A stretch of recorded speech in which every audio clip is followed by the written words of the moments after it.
제가 한 6살 정도 되던 때 원로 목사님께서는 부산의 서명교회에서 사역하고 계셨는데 우리 가족이 살던 사택이 예배당 마당에 있었습니다. 어느 날 사택 바로 앞에 있던 골목길에 놀러 나가려고 문을 열었는데 그 순간 길 모퉁이에 어떤 우편 집배원 아저씨가 서 있는 것을 보았습니다. 그런데 그 집배원이 자기 어깨에 메고 있던 우편물 자루를 열어서 그의 두툼한 편지 한 묶음을 꺼내더니 쓰레기통이었는지 아니면 하수구였는지 잘 기억나진 않지만 지금 기억에는 아주 깊숙한 하수구였던 것 같습니다. 거기다가 그 많은 편지를 몽땅 다 내버리는 것이었습니다. 저는 어린 나이였지만 큰 충격을 받았습니다. 아마 편지 배달하기가 귀찮아서 저렇게 하는 모양이지만 저 편지를 보낸 사람들과 받아야 될 사람들에게는 얼마나 많은 문제가 생길까 하는 생각에 저로서는 꽤 걱정이 되었던 것입니다. 두말할 것 없이 편지는 반드시 수신자에게 도달해야 그 목적과 기능이 완수됩니다. 그래서 이 메일이 대세를 이루고 있는 현대에도 중요한 편지, 절대로 배달 사고가 나서는 안 될 편지는 등기 우편이라든지 특별 속달 우편으로 보내기 마련입니다. 오늘 본문 역시 수신자에게 반드시 전달되어야 할 어떤 편지를 보여주는데 바로 기독 신자를 통해 전달되는 그리스도의 편지입니다. 이것은 세상의 우체국과 집배원을 통해서는 배달될 수 없는 아주 특별한 편지입니다. 이 시간 저는 우리 각 기독 신자는 과연 어떤 내용을 어떤 수신자에게 보내는 그리스도의 편지가 되어야 하는지 본문을 통해 함께 상고해 보고자 합니다. 첫째, 기독 신자는 교역자의 사역에 대한 열매를 교회 앞에 정확히 드러내는 편지입니다. 본문 1절과 2절을 함께 봉독하겠습니다. 우리가 다시 자천하기를 시작하겠느냐? 우리가 어찌 어떤 사람처럼 추천서를 너희에게 붙이거나 혹은 너희에게 받거나 할 필요가 있느냐? 너희는 우리의 편지라 우리 마음에 썼고 무 사람이 알고 읽는 바라. 아멘. 여기 자천이라고 번역되는 말의 문자적 의미는 자기 자랑이지만 문맥을 따라서 자기 자신을 스스로 추천하는 것이라고 의역을 한 것입니다. 또한 그렇게 하면 그 다음에 나오는 추천서라는 말과 의미가 자연스럽게 연결되기 때문입니다. 어떤 사람의 신분이나 자격을 제3자가 증명해 주기 위해서 추천서를 써주는 일은 오늘날뿐 아니라 당시 사회에서도 흔히 있는 일이었습니다. 그러므로 사도 바울이 지금 우리가 다시 자천하기를 시작하겠느냐라고 말하는 것은 우리가 진짜 사도인 것을 증명하기 위해서 무슨 추천서 따위를 너희에게 보내주어야 하겠느냐라는 뜻입니다. 왜냐하면 초대교회 시절에 고린도 교회를 비롯하여 여러 교회에 난무했던 거짓 교사들이 자기네 신분을 위증하기 위해서 가짜 추천서들을 많이 가지고 다녔기 때문이었습니다. 오늘날로 치자면 신학교 졸업장을 위조해서 목사 안수를 받는 격이었습니다. 사실 사도 바울도 남에게 추천서를 써준 적이 몇 번 있었습니다. 로마서 16장 1절과 2절에 나오는 여집사 베베나 고린도전서 16장 10절과 11절에 나오는 디모데를 어떤 다른 교회에 파송할 때 바울이 친히 추천서를 써주었던 것입니다. 그렇게 하면 서로 처음 대면하는 사이라 할지라도 그들이 파송된 교회에 가서 그곳의 성도로부터 확실히 인정을 받고 또 합당한 영접을 받을 수 있었기 때문이었습니다. 하지만 정작 사도 바울 자신으로 말하자면 그런 추천서가 전혀 필요 없었습니다. 왜냐하면 너희는 우리의 편지라고 바울이 스스로 밝히는 그대로 고린도 교회 교인들 자체가 곧 바울의 소개장이나 마찬가지였기 때문이었습니다. 고린도 교회를 개척하여 세우고 그 교회 교인들이 복음으로서 거듭날 수 있도록 양육했던 사람이 바로 사도 바울이었습니다. 그러므로 바울이 어떤 사도이며 어떤 인물인가, 무슨 사명을 받은 사람이며 그것을 지금까지 어떻게 수행해 왔는가 하는 것은 고린도 교회 교인들의 신앙생활 속에 이미 다 기록되어 있는 것이나 다름없었던 것입니다. 바울은 그런 추천서를 우리의 마음에 썼고 무슨 사람이 알고 읽는 바라고 했습니다. 즉 바울 같은 진짜 사도는 어디를 가나 그런 추천서를 편지지가 아니라 바로 자신의 마음속에 써서 간직하고 다녔습니다. 그리고 그런 추천서는 종이에 쓴 것보다도 훨씬 더 정확하게 무슨 사람이 읽을 수 있었습니다. 이처럼 바울의 사도적에 대한 진위성과 그 사역에 대한 열매는 고린도 교회 교인이라는 아주 특별한 편지를 통해 더없이 명확하게 드러나 있었던 것입니다. 목사가 어떤 목회를 했는지는 그 교회 교인들을 보면 가장 정확하게 알 수 있습니다.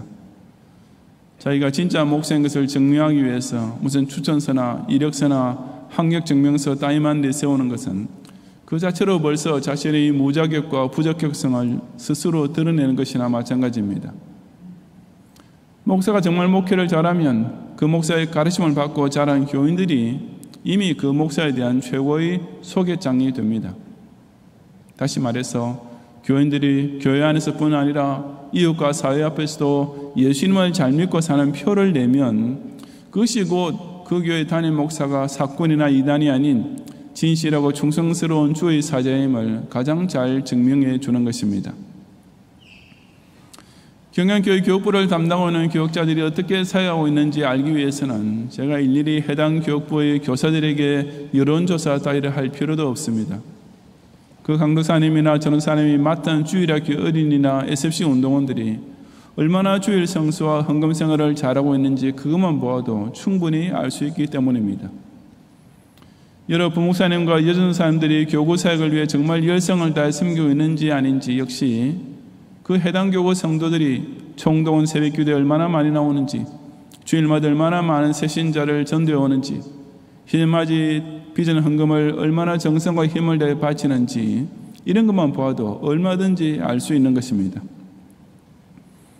옛날에는 저희 설교가 텔레비전을 통해 매주 방송되었고 지금도 인터넷으로 방영되고 있지만 저희 목회에 대한 진짜 평가표는 그 방송 설교의 시청률이나 동영상의 클릭수가 아니라 바로 우리 경양교회에 몸담고 있는 각 성도의 말과 행실을 통해서 가장 정확히 나타납니다.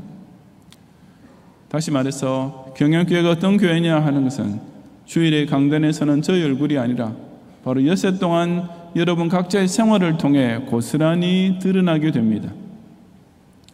이처럼 우리 경양교회를 소개해주는 대표는 제가 아니라 바로 경양교회 성도 한 사람 한 사람인 것입니다. 여러분 각자가 곧 교육자들의 추천서나 마찬가지임을 기억하면서 언제 어디서 누구를 만나도 우리 경양교회의 목사님들과 강론사님들과 전도사님들의 사역을 통해 누리는 은혜와 복을 자랑하는 소개의 편지가 되시기를 바랍니다. 둘째로 기독신자는 예수 구원의 복음을 세상 사람에게 생생하게 전달하는 편지입니다. 3절을 함께 봉독하겠습니다. 너희는 우리로 말미암아 나타난 그리스도의 편지니 이는 목으로 쓴 것이 아니요 오직 살아계신 하나님의 영으로 쓴 것이며 또 돌판에 쓴 것이 아니요 오직 육의 마음판에 쓴 것이라. 아멘. 사도 바울은 기독신자가 단지 자기 교회와 목사를 소개하는 편지일 뿐 아니라 한 걸음 더 나아가서 예수 구원의 은혜를 알려주는 그리스도의 편지라고 했습니다. 저 예수님만이 참된 성자 하나님이신 동시에 죄인의 구세주가 되심을 땅끝까지 온 세상 사람에게 정확하게 전달해주는 편지입니다. 너희는 우리로 말미암아 나타난 그리스도의 편지라는 말을 쉽게 표현하자면 너희는 우리가 직접 쓴 그리스도의 편지라는 뜻입니다. 하지만 그렇다고 해서 사도 바울이 고린도 교회 교인들의 이마 따위에 그리스도의 편지라고 실제로 글을 썼다는 의미는 물론 아닙니다. 그래서 이는 먹으로 쓴 것이 아니요 라고 즉시 덧붙인 것입니다. 그런 편지는 아주 특별한 필기 도구가 필요했는데 그것이 곧 연필이나 펜이 아닌 살아계신 하나님의 영, 즉 성령이었습니다. 또 그 편지의 편지 역시 당시 가장 흔히 사용되었던 파피루스도 아니었고 가장 오래 보존될 수 있었던 돌판도 아니라 육의 마음판, 즉 사람의 마음속이었습니다. 다시 말해서 사도들이 전파하는 말씀을 통해 성령께서 감화 감동하게 하심으로써 성도의 심령에 새겨진 편지는 종이는 물론이요 돌판에 새겨진 것보다 훨씬 더 잘 보존되는 영구적 편지가 되었던 것입니다. 그렇다면 성령께서 신자의 마음판에 영구히 새겨지는 편지를 쓴다는 것은 구체적으로 어떤 과정을 통해서 이루어집니까? 그것은 곧 예수 그리스도 십자가 대속의 복음을 듣고 영접함으로써 그 마음속 깊은 곳에서 진실한 회개가 일어나고 그 인격의 중심에 구원의 확신이 자리 잡게 됨으로써 이루어집니다. 그처럼 확실하게 중생 체험을 한 성도는 그 심령 속에서 변화된 것이 절로 겉으로 드러나면서 마치 편지처럼 다른 사람에게 전해지는 것입니다. 정말 그렇지 않겠습니까? 삼국지에서 유래된 괄목상대라는 유명한 고사성어가 있습니다. 사람이 사흘만 공부를 해도 다른 사람이 눈을 비비고 그를 다시 보게 될 정도로 다르게 보일 수밖에 없다는 뜻의 말입니다. 하물며 예수님을 구주로 영접하고 구원의 확신을 얻게 된 기독신자는 어떠하겠습니까? 이전에는 지옥의 멸망을 향해 치닫던 인생이 변화되어 그 마음속에 구원 확신과 천당 소망을 분명히 소유하게 된 사람이라면 그 얼굴빛에서부터 시작해서 언행에 이르기까지 다른 사람이 보기에 이전과는 달라도 아주 다르게 보이는 것이 당연하지 않겠습니까? 바로 그처럼 변화된 중생인의 삶은 그 어떤 문서나 플래카드보다도 주위 사람의 눈에 가장 뚜렷하게 보이는 전도 편지가 되는 것입니다. 전도가 잘 안 되는 것은 이 그리스도의 편지가 자신의 인격과 생활에 아직 뚜렷이 각인되지 않았기 때문입니다. 예수 십자가 대속 은혜를 통한 구원의 확신이 그 심령에 넘치지 않으면 겉으로 교인으로만 간신히 유지할 수 있을 뿐이지 결코 많은 사람을 하나님께로 돌아오게 하는 전도자는 될 수 없습니다. 자기도 아직 예수님을 구주로 분명히 영접하지 못했는데 어떻게 와보라는 말이 나올 수 있겠습니까? 본인이 6해 동안 설교를 생활에서 체험하는 신행체의 삶을 살지 못하면 우리 목사님 아주 좋은 사람입니다. 우리 교회의 분위기가 참 좋습니다. 라고 목사나 교회를 소개할 수 있을지는 몰라도 진정한 그리스도의 편지는 될 수가 없습니다. 자기 마음속에 성령 하나님께서 친히 새기신 은혜의 복음이 없는 사람이 도대체 무엇을 남에게 보여줄 수 있겠습니까? 오직 참된 구원의 복음을 진실로 받아들이게 된 신자만 자동으로 필연적으로 세상 사람에게 발송되는 그리스도의 편지가 됩니다. 그리고 그처럼 본인이 그리스도의 편지가 된 신자의 말로 불신자에게는 강단에서 설교하는 목사보다도 훨씬 더 설득력 있는 전도자가 될 수 있습니다.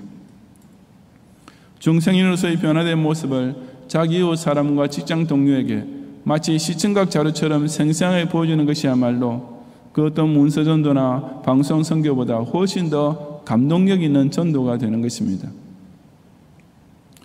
현대에 들어와서 생겨난 새로운 예술 형태 가운데 퍼포먼스 아트, 행위 예술이라는 것이 있습니다. 글, 음악, 그림, 영상물 등을 통해서만 표현되던 이전의 예술과는 달리 예술가 자신의 행위를 통해서 무언가를 표현하는 예술을 가리킵니다. 그런 면에서 볼 때 우리 기독 신자들은 퍼포먼스 에반젤리즘, 행위 전도를 할 줄 알아야 합니다.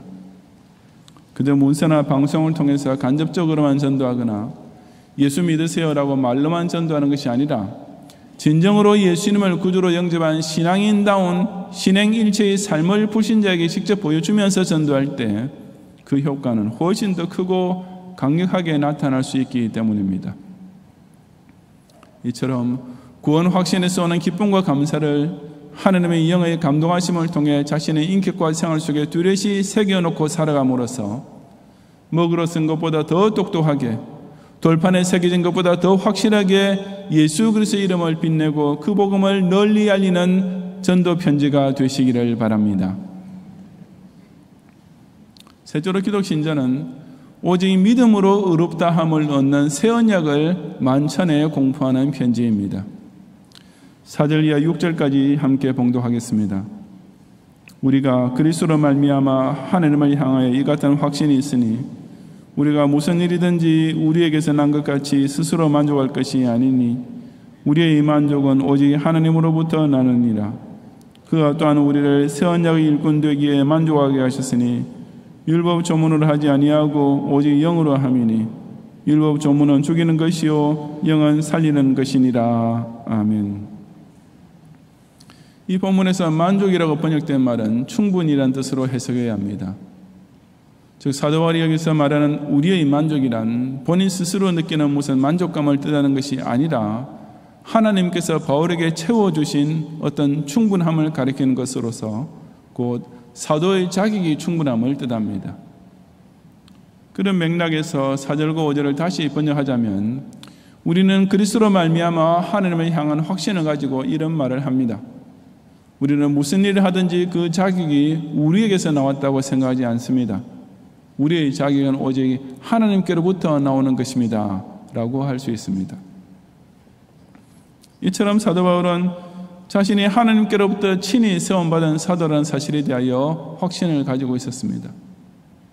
그는 사도 직분을 두고 우리에게서 난 것 같이 스스로 만족할 것이 아니라고 했습니다. 즉 자기 자신이 뭔가 특별한 재능이 있어서 뭔가 남다른 영역이 충만해서 그런 자격을 얻게 된 것이라고는 꿈에도 생각하지 않았습니다. 그 자격은 오직 하나님께로부터 난 것, 즉 하나님께서 친히 바울을 선택하시고 기름 부으심으로써 얻게 된 것이었습니다. 사실상 바울은 인간적으로만 따져본다면 도저히 사도가 될 수 없었습니다. 무엇보다도 그는 교회를 핍박하고 성도를 박해했던 과거, 정말이지 사도가 되기에는 최악의 경력을 소유하고 있던 사람이었습니다. 그처럼 문자 그대로 죄인 중의 괴수와 같은 부끄러운 과거에도 불구하고 도대체 무엇이 바울로 하여금 자기 사명과 직분에 대하여 그토록 확신이 있게 만들어 주었습니까? 바로 그 이유를 두고 사도 바울은 6절에서 그가 또한 우리를 새 언약의 일꾼 되게 만족하게 하셨으니 라고 고백하고 있는데, 여기서도 만족하게 하셨다고 번역되는 말은 자격이 있게 하셨다는 의미입니다. 즉 새 언약에 대한 확신이 바울을 그처럼 사명감으로 충만하게 만들어준 것이었습니다. 이 새 언약은 율법 조문으로 하지 아니하고 오직 영으로 이루어진 언약이라고 했습니다. 여기 율법 조문이라고 번역된 말은 문자라는 단어이지만 문맥상 구약의 율법을 가리키기 때문에 그렇게 번역한 것입니다.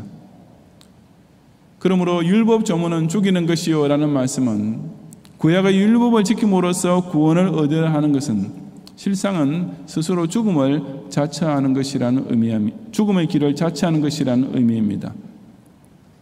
왜냐하면 율법은 사람이 자신의 죄를 인식하고 고백하게 만드는 기능, 그리고 끝까지 죄인으로 남아있는 자에게 사망을 선고하는 역할만 있을 뿐이지 그 죄를 깨달은 자에게 다시 생명을 주는 능력은 없기 때문입니다. 그런 생명 구원은 오직 새 언약을 통해서만 가능한 것이고, 그것이 곧 예수님을 통해서 성취된 언약, 즉 사람 자신의 선행이 아니라 오직 그리스도의 십자가 대속의 공로만 가지고 하나님께서 죄인을 의롭다고 인정해 주시는 언약입니다. 그리고 그런 놀라운 새 언약을 깨닫고 믿을 수 있는 것도 오직 영으로, 즉 성령의 감동으로만 가능합니다. 6절 끝에서 영은 살리는 것이니라고 한 것도 바로 성령의 감동을 받아 이 새 언약을 믿고 의지하는 것만 죄인이 살 수 있는 유일한 길이라는 뜻입니다. 사도 바울은 하나님께서 성령을 통해 행하고 계시는 이 이신칭의 새 언약에 대하여 자기 자신이 먼저 굳게 확신하고 또한 체험하고 있었습니다. 그리고 자신이 선포하는 하나님의 새 언약을 믿고 의지하는 자는 그 누구라도 죄인 중의 괴수였던 자기조차 하나님 앞에서 의인이라 칭함받게 만들어주셨던 성령께서 똑같이 역사하실 것을 잘 알고 있었습니다. 바로 그 점이 순전히 자신의 능력과 성과만 자랑하던 당시의 거짓 교사들과 사도 바울의 결정적인 차이점이었습니다.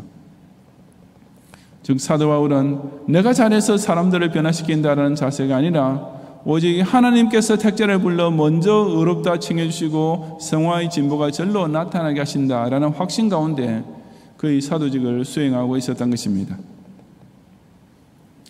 오늘날 역시 전도자는 오직 예수 그리스도를 믿음으로써 구원을 얻을 수 있다는 복음뿐 아니라 바로 그 믿음이 죄인을 하나님 앞에서 의인으로 인정받게 해준다는 새 언약도 함께 선포해야 합니다. 그래야만 하나님 앞에서 자격이 충분한 새 언약의 일꾼이 될 수 있습니다. 만약 이 이신칭의 새 언약을 알지 못하면 예수 그리스도를 전한다 하면서도 실상은 율법 전문으로서 사람을 정죄만 하는 바리새인이 되거나 100% 예수 십자가 대속의 은혜로서 구원하는 것이 아니라 소위 본인의 선행 공로가 더해져야 구원받을 수 있다는 이행덕구를 주장하는 이단이 될 수밖에 없습니다. 참으로 놀랍고 안타깝게도 명색은 기독 신자여 목사지만 이 새 언약을 깨닫지도 전파하지도 않는 사람들이 참 많습니다.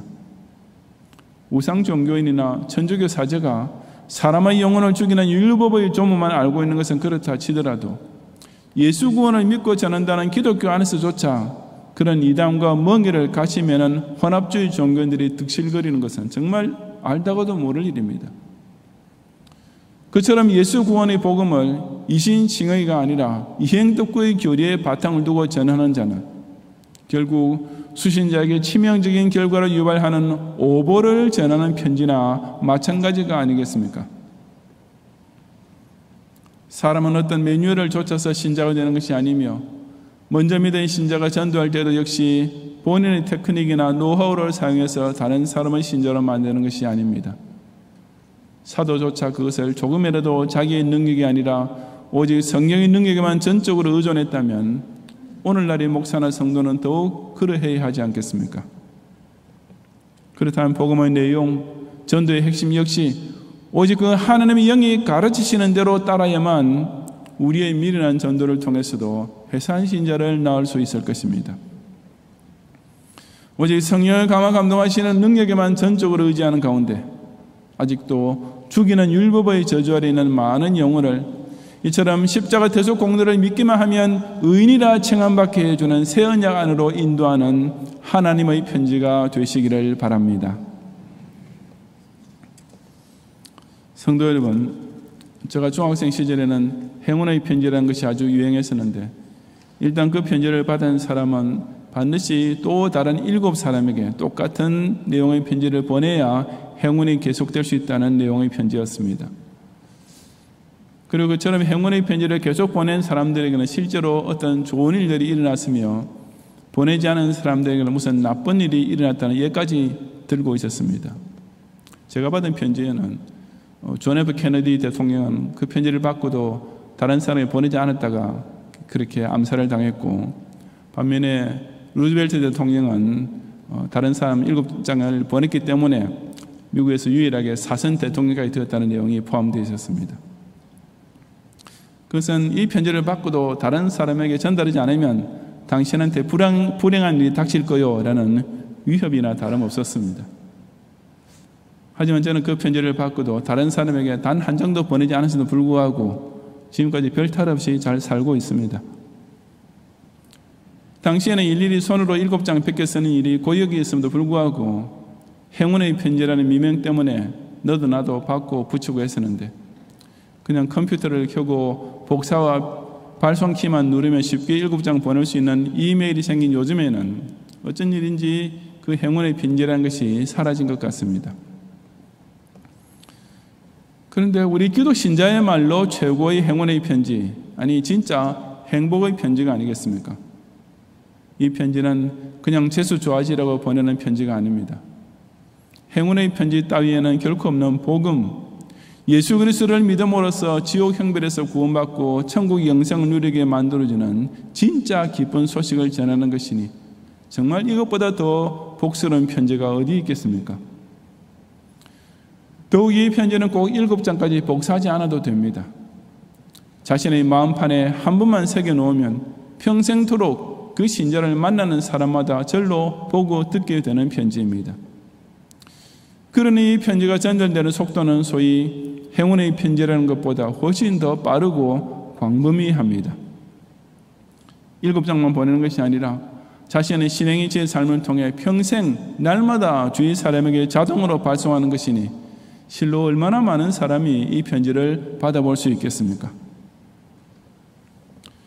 기독교가 진짜 종교이며 목사가 전파하는 복음이 참된 진리라는 사실을 제일 잘 증언해 줄 수 있는 사람이 바로 이처럼 그리스도의 편지가 된 각 기독 신자입니다.